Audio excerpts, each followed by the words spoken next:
Hola, ¿qué tal? Buen día. Mi nombre es Erika Conde Sánchez. Soy estudiante de la licenciatura en Derecho en la Universidad Virtual del Estado de Guanajuato. Mi matrícula es la 22006252. Curso el módulo especialización 1 titulado Derechos Humanos en el ámbito internacional. Realizo el reto 5 titulado ¿Cuál es la responsabilidad del Estado mexicano? Mi asesora es la licenciada Diana Patricia Josefina Orcasitas Hernández, con fecha de elaboración el 29 de octubre del 2024. A continuación se nos presentan dos casos en los cuales se dará respuesta al interrogante que se solicita en el reto. Comencemos. Caso 1. Ana se encontraba pacíficamente repartiendo panfletos a las personas que se manifiestan en la plaza de armas de su ciudad. El contenido de los panfletos versaba sobre citas bíblicas. Al enterarse de lo que hacía Ana, un policía decidió arrebatarle los panfletos y detenerla, argumentando que no era lugar para repartir este tipo de información, pues alteraba el orden. Ana permaneció encerrada e incomunicada dentro de una patrulla durante 3 horas hasta que la manifestación concluyó. Posteriormente, el policía la trasladó a Barandillas, donde recibió burlas y calificativos peyorativos por el personal de seguridad pública. Luego de un día de detenida, la dejaron en libertad. Ana denunció el hecho ante la Fiscalía General del Estado, así como ante la Comisión Estatal de Derechos Humanos. Ambas instituciones omitieron el inicio de cualquier procedimiento, por lo cual Ana acudió a la Justicia Federal, donde resolvieron incompetencia para conocer del asunto. 2 años después, Ana presentó su caso ante la Corte Interamericana de Derechos Humanos. ¿Consideras que existe responsabilidad por parte del Estado mexicano? Sí tiene responsabilidad del Estado mexicano, ya que se puntualiza que fueron violentados los derechos humanos que se expresan en la Carta Magna y en la Convención Americana de Derechos Humanos. De acuerdo a que Ana, al estar repartiendo sus panfletos sobre citas bíblicas en la plaza de armas de su ciudad, en donde había una manifestación, no alteraba el orden público, por lo que, de acuerdo a la Carta Magna, en su artículo sexto, toda persona tiene derecho al libre acceso de información plural y oportuna, así como a buscar, recibir, difundir información de ideas de toda índole por cualquier medio de expresión. En el artículo 100 es inviolable la libertad de difundir opiniones, información e ideas a través de cualquier medio. En su detención, Ana fue detenida sin justificación y a tratos peyorativos recibidos, violando sus derechos a la igualdad y a la no discriminación, por lo que contraviene al artículo 1 de la Carta Magna, el cual puntualiza que toda persona gozará de derechos humanos reconocidos en la Constitución y en los tratados internacionales en México que sea parte, y también prohíbe cualquier forma de discriminación. Aunado a lo dispuesto al numeral 14 de la Carta Magna, que puntualiza que nadie puede ser privado de la libertad, propiedades, posesiones o derechos, sino mediante juicio seguido ante tribunales previamente establecidos. Por ende, sin una orden judicial y sin informarle las causales específicas de su detención, contraviene al numeral 16 de la Carta Magna, donde puntualiza que toda persona tiene derecho a la protección a sus datos personales y a la inviolabilidad de su domicilio. Además, establece que nadie puede ser molestado en su persona, familia, domicilio, papeles, posesiones, sino en virtud de un mandamiento judicial. Ana fue detenida e incomunicada por 3 horas sin justificación, por lo cual contraviene a lo dispuesto en el numeral 19 de la Carta Magna.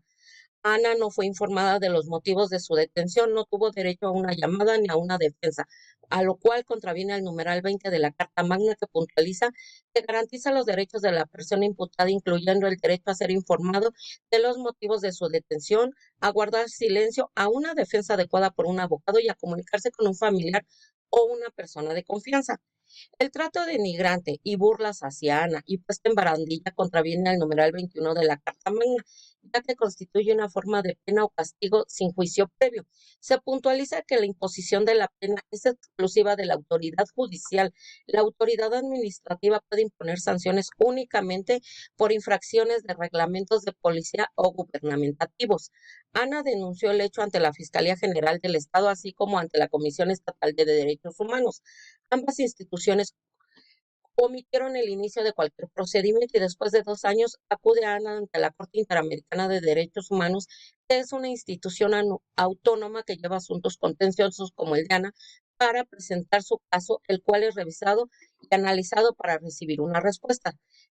Por lo tanto, sí tiene responsabilidad el Estado mexicano debido a las múltiples violaciones a diferentes derechos humanos, como es la libertad de expresión, la libertad de decidir su religión, tratos denigrantes e insultos a un proceso judicial debido a detención arbitraria, ya que estuvo detenida por 3 horas en la patrulla de los oficiales y después de un día de detención fue puesta en libertad, por lo que se violentan varios artículos de la Carta Magna, aunado a los artículos 5, 7, 12, 13, 14, 16, 24, 25 de la Convención Americana de los Derechos Humanos. Caso 2.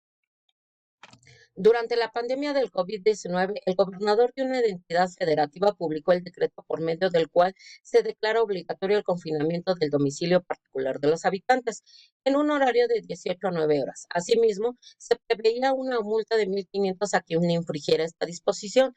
De no contar con este recurso para el pago de la multa, decretó previo 36 horas de arresto. Andrés, un hombre de 34 años de edad en situación de calle, caminaba por la avenida principal de la ciudad a las 8 horas, cuando un militar lo vio y lo detuvo. Lo presentó a la Secretaría de Seguridad Pública, donde fue exigido el pago de la multa. Andrés argumentó que no tenía casa, habitación, familia ni dinero para pagar la multa. Como consecuencia, fue privado de la libertad durante 36 horas y boletinado, fotografía incluida, en redes sociales como el primer detenido, un sinvergüenza capaz de negar a su familia con tal de no pagar una multa.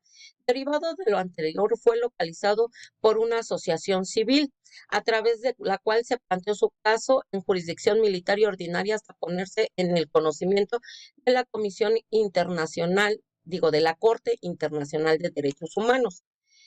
¿Consideras que existe responsabilidad por parte del Estado mexicano? De acuerdo con este caso, considero que sí tiene responsabilidad el Estado, porque se considera que los militares en el ejercicio de su función es proteger a la nación y no hacer ejercicios de un policía municipal o auxiliar. Es de entenderse que en la situación de las personas en situación de calles como es la de Andrés, no tiene acceso a medios de comunicación, por lo que considero que este tipo de personas se les debió haber informado de persona a persona. Por este motivo, considero que la privación de la libertad de Andrés sin justificación adecuada podría violentar el numeral 7 de la Convención Americana de los Derechos Humanos, que protege la libertad personal. Cabe resaltar que la exposición de la foto en redes sociales y etiquetarlo como el primer detenido, un sinvergüenza, violenta el derecho a la dignidad humana y es objeto de tratos crueles, inhumanos o degradantes que protege el numeral 5 de la Convención. Si la detención y tratos de Andrés fueron una influencia por su situación de calle, contraviene a lo dispuesto en el numeral 24, ya que este artículo puntualiza que se garantiza el derecho a la igualdad ante la ley y a no ser discriminado. Igual se violenta el artículo 11 y 14 de la Convención.